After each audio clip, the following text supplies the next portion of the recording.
Yeah, and I thought it was really interesting that looking back over your career, there were so many points where, you had tryout matches and, people would give you the great comparisons, but then, it never worked out.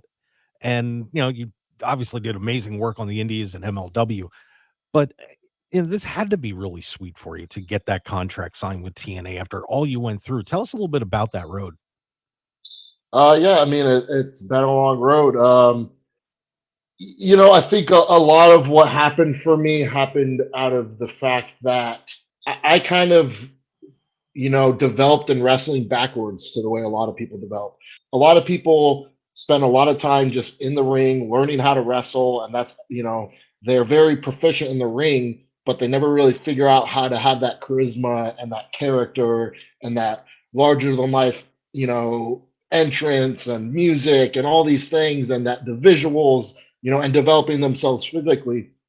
That all comes a lot later. How many times have you seen these guys who are like the indie standouts, but they never really get a shot because they don't really look like much physically, and they don't really know how to cut a promo. They're not very charismatic, et cetera, et cetera. I was kind of backwards, so I came into wrestling. Before I even started training, I thought like you got to be big and muscular. So I'd been working out for years before I even signed up for wrestling school. So I came in with a good build. I came in really like with the mindset of like, I'd been a musician, I'd been a performer for several years. So I came in with this performer mindset where I wanted the spotlight, and I wasn't nervous in front of people, and I wanted to figure out how to captivate an audience. So I think I got a lot of those things off the bat, which got me a lot of attention, which got me in a lot of doors. So big companies, they see those things like, we want this. They give you a tryout, they give you an opportunity, but I hadn't honed my actual wrestling skills yet. So it took me the time. I got a lot of opportunities very early. Within my first year of training, I had a tryout for the WWE.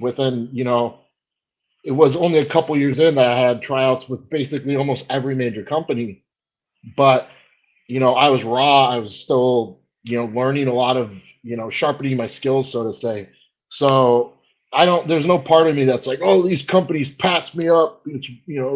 They slept on me. It's like wrestling isn't like that. Like you come with what you got, and if what you have is what they want at the time, it's going to work. Otherwise, get back to work and don't rest on your laurels. Keep developing. I kept developing. I kept, I went through several kind of character and persona changes over the years. I was always trying to get better in the ring, always trying to stay on top of things. And, the guys who are successful are usually the ones that have been told no over and over and over, but don't let that break their spirit, because there's so many guys who, after they get told no 4 or 5 times, they might not quit wrestling, but they quit trying as hard. They start slacking on their training. They start slacking on their, workouts, or they start slacking on their getting new gear or how to cut promos. It's, those types of things. And I never let it kill me. Like even coming into Hard to Kill, like I was working harder than I ever had, because every opportunity was the most important opportunity.